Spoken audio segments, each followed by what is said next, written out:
Mumbai crime branch की unit 9 ने अंधेरी के डीएन नगर इलाके से 1.39 करोड़ रुपए का प्रतिबंधित उत्पाद गुटखा जब्त किया है और 4 लोगों को गिरफ्तार किया है। गिरफ्तार तीनों आरोपियों को कोर्ट में पेश किया गया, जहां तीनों को पुलिस हिरासत में भेज दिया गया। महाराष्ट्र में गुटखा और सुगंधित तंबाकू की बिक्री और खपत पर प्रतिबंध है। इस कार्यवाही में यूनिट 9 के वरिष्ठ पुलिस निरीक्षक दया नायक और उनकी टीम ने बड़ी कार्यवाही की है। कुछ महीने पहले की बात करें तो महाराष्ट्र खाद्य एवं औषधि प्रशासन एफडीए ने इस सप्ताह गुटखा और पान मसाला बेचने वाली दुकानों के खिलाफ एक बड़ा अभियान चलाया था, जिसमें 1 लाख से अधिक का सामान जब्त किया गया और 1 दर्जन से अधिक लोगों के खिलाफ एफआईआर दर्ज की गई थी।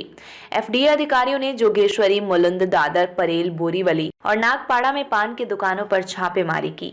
एफडीए खाद्य के संयुक्त आयुक्त शैलेश ने कहा कि गुटखा, पान मसाला, मीठी सुपारी और सुगंधित तंबाकू ये सभी 4 वस्तुएं महाराष्ट्र में प्रतिबंधित हैं। लगभग 25 दुकानों में खुले तौर पर पाई गईं, जिन पर छापा मारा गया था। स्वास्थ्य के लिए हानिकारक है गुटखा। गुटखा एक चबाने योग्य तंबाकू उत्पाद है जो गंभीर स्वास्थ्य जोखिम पैदा करता है। इसका उपयोग मसूड़ों की बीमारी और दांतों की सड़न जैसी स्वास्थ्य समस्याओं से जुड़ा हुआ है। तंबाकू की मात्रा मुंह के कैंसर के खतरे को बढ़ाती है, जबकि निकोटीन लत में योगदान देता है। हृदय संबंधी समस्याएं, पाचन संबंधी विकार और प्रजनन स्वास्थ्य संबंधी चिंताएं भी गुटखे से जुड़ी हैं। इसके अतिरिक्त ये मानसिक स्वास्थ्य पर असर डाल सकता है, जिससे तनाव और चिंता बढ़ सकती है। इन स्वास्थ्य जोखिमों के कारण कई क्षेत्रों ने गुटखा पर प्रतिबंध लगा है। हॉस्पिटल से बच्चा चुराने वाली आरोपी बुर्खाधारी महिला को कांदीवली पुलिस ने किया गिरफ्तार। मुंबई की कांदीवली पुलिस ने हॉस्पिटल से बच्चा चुराने वाली बुर्खाधारी महिला को गिरफ्तार किया है, जो कांदीवली पश्चिम स्थित शताब्दी हॉस्पिटल से 20 दिन के बच्चे को चुराकर फरार हो गई थी।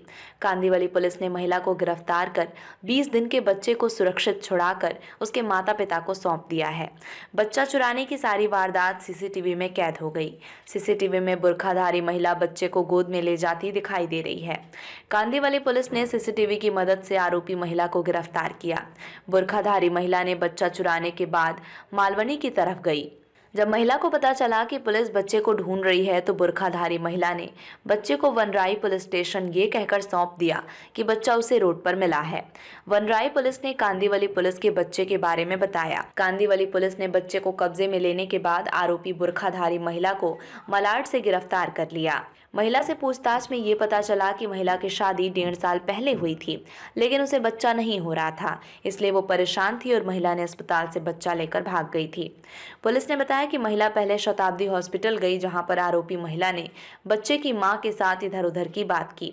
जब वो विश्वास में आई तब आरोपी महिला ने बच्चे की मां को चेहरे पर गंदा लगने का बहाना करके उन्हें मुंह धोने भेज दिया और बच्चा लेकर फरार हो गई थी। वहीं इस घटना के बाद अब शताब्दी हॉस्पिटल के सुरक्षा कर्मी और देखरेख करने वालों पर प्रश्न उपस्थित होने लगा है। शताब्दी हॉस्पिटल में रोजाना सैकड़ों महिलाएं अपने नवजात बच्चे को लेकर आती हैं। ऐसे में अब उनकी सुरक्षा की जिम्मेदारी किसकी? आपका नाम क्या है? रिंकी जायसवाल। आपका जो बच्चा चोरी हुआ था तो किस तरह से हुआ और कहाँ पे ये घटना घटी? पहले मैं आई घर पर से, वो जो आगे गेट है, गेट पे मैं बैठी तो मेरे पास आई, बोली कि 9 नंबर पे। मैं बोली नहीं, मेरा आदमी आएगा तभी मैं जाऊंगी पावती लेने। तो बोल रही है कि नहीं तुम चलो मेरे साथ, मैं देखी हूँ। तो मैं गई, पावती कटा के फिर बोली मैं अपने आदमी के पास जा रही हूँ।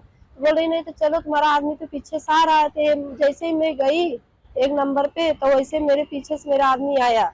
मैं लाइन लगाई वहाँ पे, तो डॉक्टर बोला कि जाओ 9 नंबर से तुम उठा लाओ भर्ती कागज। तो मैं इनको दे दिए, चले गए। तो मेरे से हाथ से बाबू ले ली। तो मैं बोली नहीं, मैं बाबू नहीं दूंगी। तो आगे कदम बढ़ा दी नीचे उतरने के लिए, तो मैं भी उसके पीछे आई। 17 नंबर में बोल रही है कि जो है कि जाके मुँह धो लो। मैं बोली नहीं धुलना है। कह अरे जाके धो लो, चलो मैं खड़ी हूँ। तो मैं गई वहाँ बाथरूम में मुँह नहीं धुली। मैं तुरंत आई तो देख रही वहाँ पे वो है ही नहीं लेके।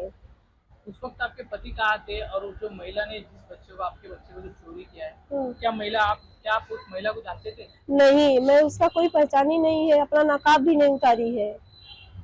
बुर्के पे थी? हाँ। तो उसने महिला ने आपसे क्या कहकर परिचय किया? बस यही बोली कि मैं जरा से उससे पूछा कि तुम किस लिए यहाँ पाई हो। तो बोल रही है कि मेरा आदमी बिराड़ गया है, अभी 4-5 बजे आएगा, मैं दवा ले लूंगी तभी जाऊंगी। तो बोली कि तुम किस लिए रो रही हो। मैं बोली मेरे बाबू का सुबह से तबीयत नहीं अच्छा है, मैं दवा खाना आई हूँ। तो लेके चली गई। तो फिर उसके बाद मैं सिक्योरिटी को बोली, तो सिक्योरिटी बोले यहाँ पे कमरा नहीं चाहिए, जल्दी से जाओ पुलिस चौकी में। मैं पुलिस चौकी में आई। मैं अनिल जसर बोल रहा हूँ। मेरे बच्चे का तबीयत ठीक नहीं था, उसको लेके आया कादीबली शताब्दी हॉस्पिटल में। तो रिपोर्ट थोड़ा हमारा गड़बड़ हो गया, तो मैं उसको साइड में रख के चला गया था स्टेशन पे लेने के लिए। भाई से वो फ़ोन किया था रिपोर्ट लाने के लिए। स्टेशन पे आया तो मैं गया लेने के लिए। फिर उसके बाद ये लोग दोनों बैठ के बातचीत किए। उसके बाद मैं था नहीं उस टाइम, बच्चा लेके इनसे बात करके वो निकल गए। बाद में हम लोग को पता चला तो हम लोग आए पुलिस चौकी में। कादीबली पुलिस चौकी में आए तो वहाँ से बात किया, साहब लोग गए चेक किए, तो रिपोर्ट चालू किए। उसके बाद हम लोग 2 बजे बच्चा मिला। 10 जनवरी को हमारे पुलिस स्टेशन में एक महिला आई थी। वो विरार की रहने वाली थी और उसको 20 जनवरी को शताब्दी हॉस्पिटल कांदिवली में डिलीवरी हुआ था। उसको लड़का हुआ था और वो लड़के को दिखाने के लिए वो हॉस्पिटल में आई थी। वो उसके साथ में उसका आदमी भी आया था, लेकिन वो आदमी जब आया साथ में तभी उन्होंने कुछ फाइल नहीं लाया था, इसलिए डॉक्टर ने बोला कि फाइल लेके आ जाइए। इसलिए उनका जो आदमी था वो फाइल लाने के लिए विरार गया। तभी वो औरत शताब्दी हॉस्पिटल के कंपाउंड में बैठी थी। तभी दूसरी एक औरत उसके आके बात करने लगी। वो उसने पहचान निकाला और उसका जो विश्वास था वो संपादन किया। और उसके साथ में वो जो डिलीवरी हुई थी, यानी वो कंप्लेनेंट थे, उसके साथ में वो औरत हॉस्पिटल में उसको मदद के हिसाब से घूम रही थी। और उसका जो बच्चा था वो खुद हाथ में लेके पूरे हॉस्पिटल में घूम रही थी जैसे कि कोई रिश्तेदारी है। और 1-1.5 घंटा होने के बाद वो औरत ने बताया कि तुम बहुत थक गई हो, तुम्हारा मुंह खराब हो गया है, तो तुम बाथरूम में जाके फ्रेश होके आ जाओ। इसलिए वो जो औरत थी कंप्लेनेंट, वो बाथरूम में गई। बाथरूम में जाके आ गई और उसने जो बच्चा था वो औरत के पास दिया था। बाथरूम से वो रिटर्न आई तभी देखा कि वो औरत नहीं है। तो उन्होंने बहुत ढूंढा लेकिन उधर किधर नहीं मिला, तो वो तुरंत पुलिस स्टेशन में आ गई। तो हमने तुरंत वो किडनैपिंग का केस रजिस्टर किया।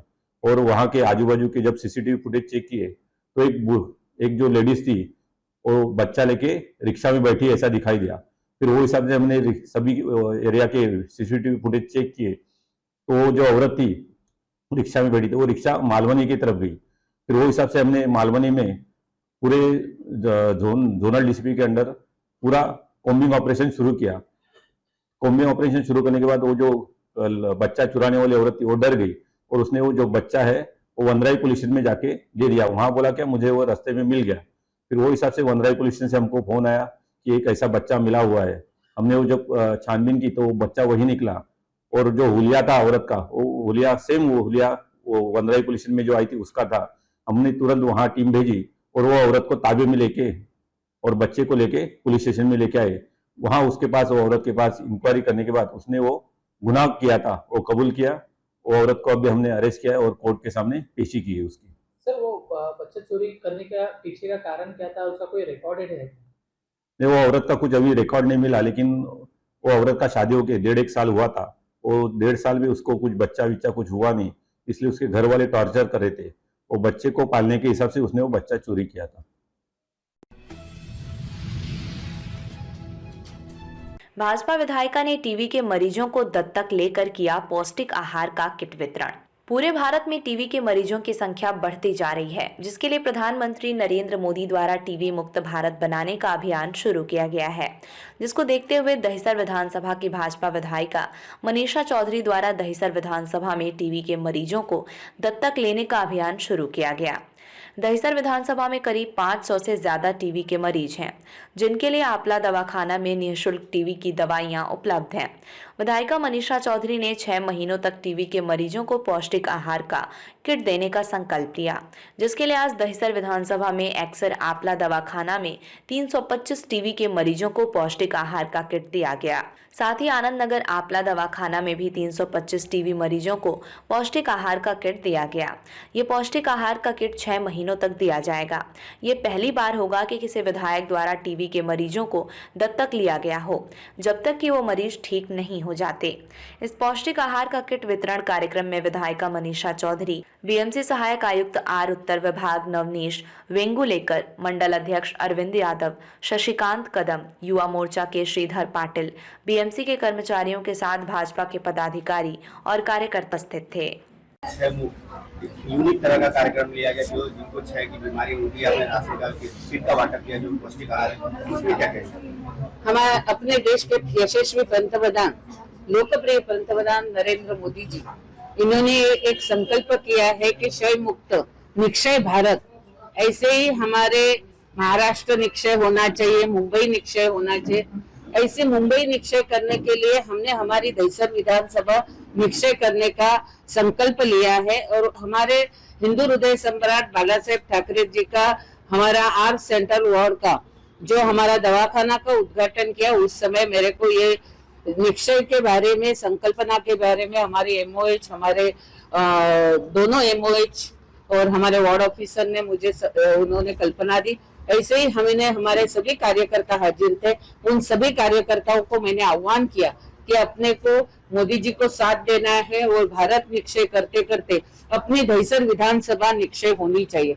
इसीलिए आज हमने 325 क्षय रुग्णों को 6 महीने के लिए दत्तक लिया है और इन 6 महीने में हम जो उनको प्रोटीन युक्त आहार देने का है वो मुंबई महानगर पालिका के माध्यम से हम सभी रुग्णों को ये दे रहे, जिससे मुंबई महानगर पालिका दवाई मुफ्त में देती है। उसके साथ अगर प्रोटीन युक्त आहार उन्हें मिला तो वो जल्दी अच्छे हो गए और निक्षय दहिसर हम लोग कर पाएंगे।